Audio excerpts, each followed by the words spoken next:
important. If we look at the infertility, we definitely know that it is on rise, both male and female. A lot of genetic tests are now coming up, and even before a couple starts a natural pregnancy, now the couple knows that they should know their genetic workup. Are they carrier of any mutation which could be transmitted to the baby? And this is because any genetic disease that comes in a newborn, 80% of them are de novo. They are not existing in the family. They are not existing in the siblings, neither in the parents, but still they get it. We know 10 to 15% of our couples suffer from infertility, and 20% we simply put is unexplained. These unexplained idiopathic infertility could be of genomic in nature. Look at this couple. They had this baby with albinism, which was a surprise to them. Nobody in the family had it. They wanted a second child without this. Was it possible? Another patient, the son gynecologist, his mother gynecologist, father surgeon. Father was a carrier of polycystic kidney disease. Son was also a carrier of polycystic kidney disease, and they wanted an issue which is not suffering from this disease. In the third scenario, a couple from US was planning a baby, could not conceive, was advised IVF. So they went for preconceptual counseling, and they both were advised that you can take a genetic disorder test, comprehensive, so you can find out. And to their surprise, they both were carrier of a mutation which could be passed on to 25% of their children. So 1 in 4 of their children could be affected. Another couple approaches with a history of recurrent pregnancy loss. We try everything, but still there is a loss. We should look at the genetic aspect. Recurrent implantation failure. There also genetic issues can be there. And this is a very typical scenario. Wife with a very low AMH was not getting result with IVF. Donor eggs was advised. But nobody looked at husband's abnormal karyotype, said everything is fine. Go ahead and do donor egg, you will conceive. No, the husband has a balanced translocation. So PGT-SR should be done to give them a healthy baby. So now we know that genetic has a huge role, especially when you are dealing with infertile patients, obstetric patients, gynae patients. We should keep genetics in mind. And so let us go back to the basics. We know each person has 44 plus 2 sex chromosomes, 44 autosomes, 2 sex chromosomes, XX in females and XY in males. And these chromosomes are the storehouse of genes. And gene is the basic unit of genetic information which determines the inherited characteristics. And DNA is that which contains the genetic instructions. So individual genotype carrier and phenotype is the external carrier. Now, it's a complex human genome with 3.5 million pairs of bases, 97% considered as junk and 3% as the main important genes. I will not go into further details of this, but yes, all these genetic and genomic abnormalities in the form of chromosomal aneuploidy, structural defect, mutations, epigenetic dysregulation, mitochondrial defects, Mendelian inheritance pattern, and multifactorial can cause infertility, either by defective oogenesis, defect in endometrium, placentation, implantation, spermatogenesis, and sperm defect. The Mendelian disorder can be autosomal dominant, recessive, and X-linked. And the sperm mitochondria do not survive in the oocyte, and thus mitochondrial genetic abnormalities are mainly maternally transmitted. So we all know about aneuploidy. There could be monosomy, loss of 1 chromosome, trisomy, gain of 1, tetrasomy 2, polyploidy, triploidy, and then various translocations. In the autosomes, if there is an extra or a deletion, you call it trisomy or monosomy. But in a sex chromosome, the female can have 45X0, which is Turnham's, and Klinefelter like XXY. So these are various structural abnormalities. Also, there is inversion. Then there is Robertsonian translocation, which is very, very important. That is, it is closely related with infertility. Whenever there is a translocation of the chromosomes, especially 13, 14, 15, 21, and 22, which is balanced. So the person is not affected, but yes, will have infertility issues. Reciprocal translocation. And as I said, 80% of genetic problems in a newborn could be de novo. Yes, definitely increases even with the paternal age. And they now say that autism, schizophrenia, etc., is there in a person who has been born to a father when he was of advanced age. So, importance of genetic testing is that by proper diagnosis, proper counseling, and then proper treatment, we can prevent this genetic issue coming into the baby or getting transmitted. So genetic defects transmitted due to ICSI IVF, they've said, can have implications, but we have to investigate the underlying cause. We have to detect early genetic abnormalities, then what could be the prognosis, how we can prevent it, proper planning of the treatment, because most importantly, we want to predict the health of the offspring. So genetic testing is considered mainly even to identify the cause of infertility. Sperm count is totally normal, female is totally normal, everything is fine, ovulating, not conceiving. Her AMH is low. Is she a fragile X carrier? The husband, is he a carrier of balanced translocation, Robertsonian translocation? So we can find out the cause related to infertility. Then when we find out, will it be transmitted to the baby? Like Jacob syndrome can go to the baby. How can we diagnose in the preconceptional on the embryo? And how can we find out? Preconceptional means we do the study of the blood of both the parents, the wife and the husband. We identify if there is any mutation, any chromosomal anomaly, and then this is done from the blood, and then we utilize it that to counsel them that yes, you have this genetic abnormality that could be the reason of your infertility, or you can still conceive but you have a risk of transmitting to your baby, like that polycystic kidney disease which could be transmitted to the baby. Structural arrangement, aneuploidy. How can we identify? On the embryo when we do the embryo biopsy, or post pregnancy when we do the NIPT tests. Now, how will it help in planning our infertility treatment? When it is a monogenic disease and we find there is a chromosomal abnormality, we can tell them that we can take the embryo, biopsy it, and then we can identify. We can take the blood samples from the mother or by NIPT, chorion venous sampling in pregnancy at 11 weeks, and amniocentesis. So will you suggest genetic testing in men and women, both of them, all of them, for all infertile patients? I would say that it would be a big financial burden in a country like India. Abroad, it has started in USA and in UK in a big way. So if the patient is very concerned and affording, definitely we should suggest them that you can go for your complete genetic testing and then properly analyze it. Just like that gynecologist who had seen that the husband had balanced translocation, but said nothing needed, no need to do anything. It's not that. We know that we are not master of all. Have a genetic counselor, a friend, a clinical geneticist whom you can always refer such reports, such patients, and find out what exactly is need to be done. And also a lab where this genetic testing is done, that how we should proceed in such a case. And finally, you can always gather information from such webinars.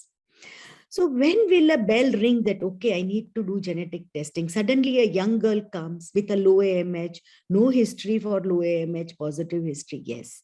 Mullerian agenesis, definitely. Any uterine abnormality, unicornuate uterus, yes. Premature ovarian failure, same. Male abnormal semen report, definitely, but a long-standing infertility where you always stamp it as it is idiopathic or unexplained.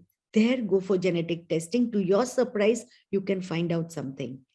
Recurrent miscarriage, then previous history of any abnormal child. And also, I'll give few more indications where you need to do it. Mainly in the male, there is Klinefelter syndrome, more translocations are seen. Y microdeletion, X chromosome defects, CFTR gene mutation, more in the Caucasian side, but also we are seeing now in India. Trisomy 13, 18, 21. In female, Turner's syndrome, translocation, hypogonadotrophic hypogonadism also do it. Then endometriosis and polycystic ovarian disease, syndrome. Genetic testing can be karyotyping, which is conventional or the numerical. And nowadays we do a lot of chromosomal microarrays where minute defects, mutations can also be done. Conventional will tell you numerical and structural.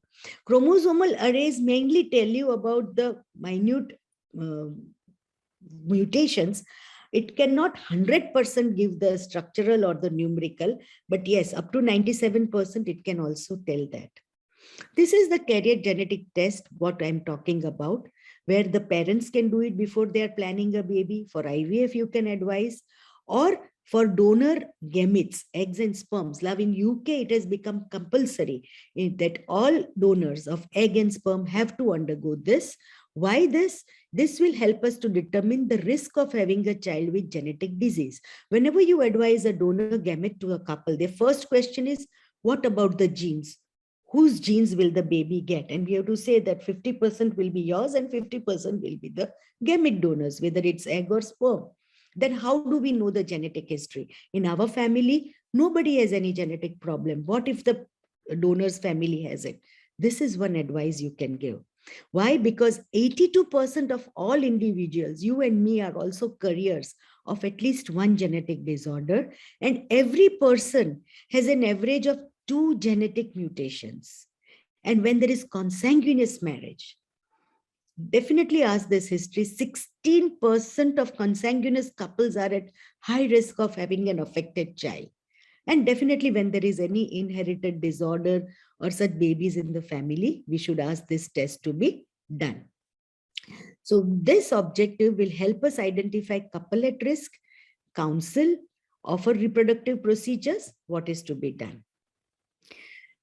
Why screen for inherited? Because we know that carriers are usually healthy or unaffected, but they give a risk of passing on their genetic condition to their children. Like you see thalassemia minor, husband, wife have nothing, but the baby, if it's a major, it's majorly affected. So more than 80% of babies born with inherited genetic diseases have no known family history. And when should a couple get it? Preconception, or if they are pregnant, early pregnancy, CVS, amniocentesis, NIPT, before an IVF procedure or before selecting a healthy embryo and before using an egg or sperm donor. Here I've said this: consanguineous, multiple pregnancy loss, history of genetic disorder in the family, or couple come from a particular ethnic group. Like we know a certain group in Gujarat where they are risk at thalassemia major. Certain group tribals are risk at sickle cell. So all this group should be identified and these tests should be done. This is a couple from USA. Both of them were planning pregnancy, needed IVF. They consulted IVF and they said, we would want to go for carrier genetic testing. And to their surprise, both of them were carrier of this inclusion body myopathy. They didn't know what it means. They went to the counselor. You have to have the genetic clinician there. They said that when both of you are carrier of this autosomal recessive disorder, you can pass it to the baby and 25% of your children will be affected, 25% will be normal, and 50% will be carriers. So what if the baby gets affected? They will develop gait disturbance, and by the age of 20 years, they will become wheelchair bound. So the couple said they would want to test this embryo on embryo first and then only transfer the embryo. They came to us, we did IVF, 4 embryos were normal. We transferred one and a healthy baby was delivered, and she's coming again this year for a second transfer. This particular couple was unlucky. They both from 2 different areas in India, but South Indians, got married, no consanguineous marriage, and their first child was spinal muscular atrophy and was diagnosed at the age of 1.5, which is the time. 1 in 10,000 people are carrier of this spinal muscular atrophy mutation.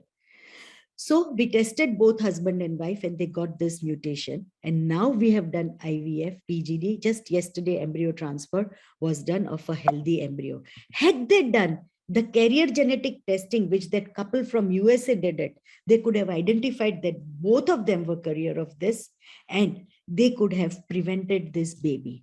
So how important it is even for a normal couple conceiving naturally to find out if they are carrier of any of this genetic mutation. Now, common chromosomal abnormalities seen in female, 1 in 2,500 is the incidence of Turner's, where they have premature ovarian failure, low estrogen levels, secondary amenorrhea, and normally they are not diagnosed till adolescence, but they have a typical appearance that they are short, web-necked, shield-like chest, cubitus valgus, and typically when you see such a female, you will know that she could be, especially when she is having amenorrhea, that she could be a Turner's syndrome. Fragile X. There is a Fragile X society in India. You know, so many babies must be suffering from mental retardation due to their mother being a carrier of Fragile X. And there is a Fragile X Day being celebrated to help this type of babies. So you can imagine the importance. Not all patients will need to check for their Fragile X status, not all female, but females who have low AMH at an early age, or if they have a member in the family, especially a male, who is slightly mentally retarded. These people, these females in the family should definitely get tested for Fragile X syndrome. Now, we are a busy obstetrician, busy gynecologist, and when we are sitting in our clinic, we see a mother coming for a second baby, and she already has a baby who is affected, slightly abnormal. We don't bother to ask what has happened, don't take a detailed history. So this was a question asked, that do you ask parents of your new clients about the cause of their child's disability, whatever disability, physical, mental? 40% of the gynecologists answered no. 33% said occasionally as a passing remark we would ask. There were 12 who said most of the time they asked, and 12.5% said always, and we would refer to a geneticist before they plan the second baby, or if they are pregnant, what to do next. Even galactosemia is one such condition which can affect the infertile lady, where we have to diagnose that. Then Mullerian agenesis is also there, where 1 in 4,000 females are having uterine abnormality or born without uterus. And endometriosis is again a polygenic complex syndrome. And normally the genetics have been identified. This is the normal patient and this is an endometriotic patient where the implantation becomes poor because of progesterone resistance, altered estrogen response. Polycystic ovarian syndrome, again a huge genetic cause, and the cause is mainly insulin receptor gene, which has a high likelihood of getting this. BRCA1, BRCA2, and BRCA1, BRCA2 positive patients have low AMH and go into premature ovarian failure. This is for breast disease, breast cancer. In males, there should be that male have a higher chance of passing it on to their offspring. Therefore, even if we do TC or any, we should tell them that this could be transmitted to the baby, certain genetic disorders. All men with azoospermia or very low count should undergo karyotyping. Also, their sperms could have high aneuploidy, and now we have sperm aneuploidy test also available to find out. 47XXY is the commonest Klinefelter syndrome, where they are azoospermic. Then this is the typical tall male, and they have increased risk for psychiatric disorders, social problems. Jacob syndrome, we have done one case, 47XYY, super male, that's what it's called. And this particular couple from US again had come for this micro TC. We could get sperms. PGD was done, informed that it can be transmitted to the baby. Still, they went ahead with it. There could be balance translocation, inversions, deletions, Sertoli only cell syndromes. You know the azoospermia factor, AZF, ABC. Whenever there is a male with azoospermia, and you know that it is non-obstructive because the FSH is high, very high, these patients should be subjected to karyotyping and also to Y microdeletion. If the AZ AZF, A and B segments are missing, you will not find sperms. But if C segment is missing, 80% chance that you will get sperms. So these deletions are very small to detect on routine examination. Special Y microdeletion tests should be done. When you are doing test TISA for obstructive azoospermia, definitely do cystic fibrosis transmembrane conductance regular test, CFTR gene testing, because if the male is positive, you have to check the wife. If both are positive, there is a bright chance that the baby could be affected.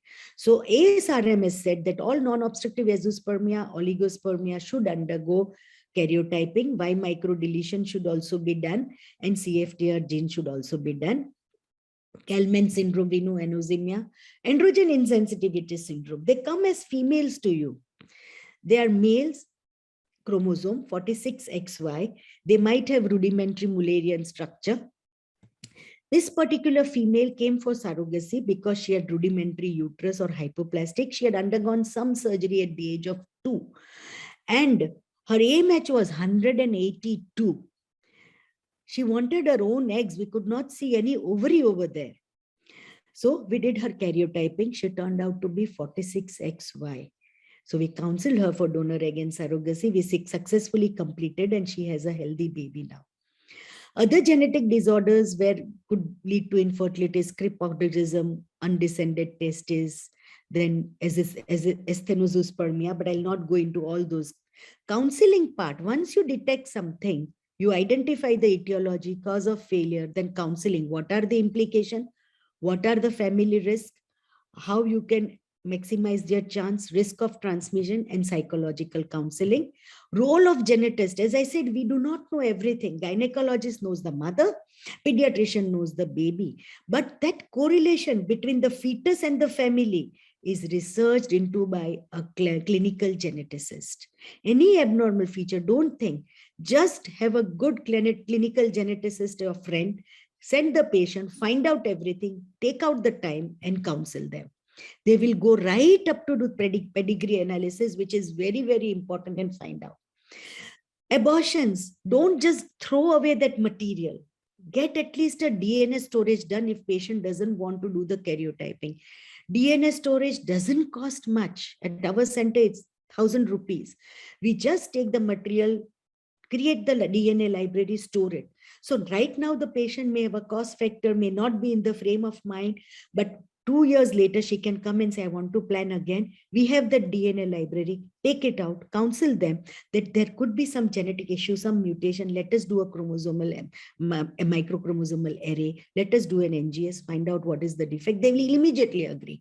And then you can sit and counsel that your next baby, next mixed abortion can be prevented if you can find some positive. So this is a female, 26 years, 6 recurrent miscarriages. During the last miscarriage, 5-month pregnancy, 1 year back, the patient asked, doctor, can we do any test on the aborted fetus? The doctor replied, nothing is wrong, no need. The patient is pregnant again. I want to know what could be the mutation, but there is no DNA storage done. So don't do this. After 2 abortion, it's a must at least store the DNA library, and then pre-implantation genetic testing for aneuploidy, very important to improve the outcomes for advanced maternal age, recurrent failure, miscarriage, severe male factor, or a patient has a lot of blastocyst and she wants to find out. All this disease we can do with PGTM. And total number of biopsies, we started way early in 2014 at Akanksha, and we are so happy. And these are the PGTA, very rare diseases. But you have to think to identify that this patient will need it. Here, this patient needed PGTA. Couple 2, they went to 2 clinics. They were said that no, nothing can be done. You have to keep trying. You can get a normal baby. This was 4 years back. Patient came to us. We said, no, we got the blood from Africa for the husband and the daughter, and wife was here. We tested, we found out the homozygous mutation which was there. They were the heterozygous carrier, but the baby was the homozygous carrier. So we identified that, we transferred, and the healthy baby was born last year in June. Last year. Polycystic kidney, this gynecologist from Vadodara came, we did it, and a healthy baby is born. Gene editing will be the future. Three-parent baby is the future. And finally, artificial chromosomes and designer babies. So my message is, many men and women are affected by infertility and they turn to ART. It is important to find out the cause. Don't forget the genetic factors. These genetic disorders can be chromosomal, single gene, or multifactorial. Carrier genetic cases in case of monogenic disorders is suggestive. Genetic testing for X-linked disorders, premature ovarian failure, Turner's syndrome, Mullerian abnormalities by karyotyping or PCR is must.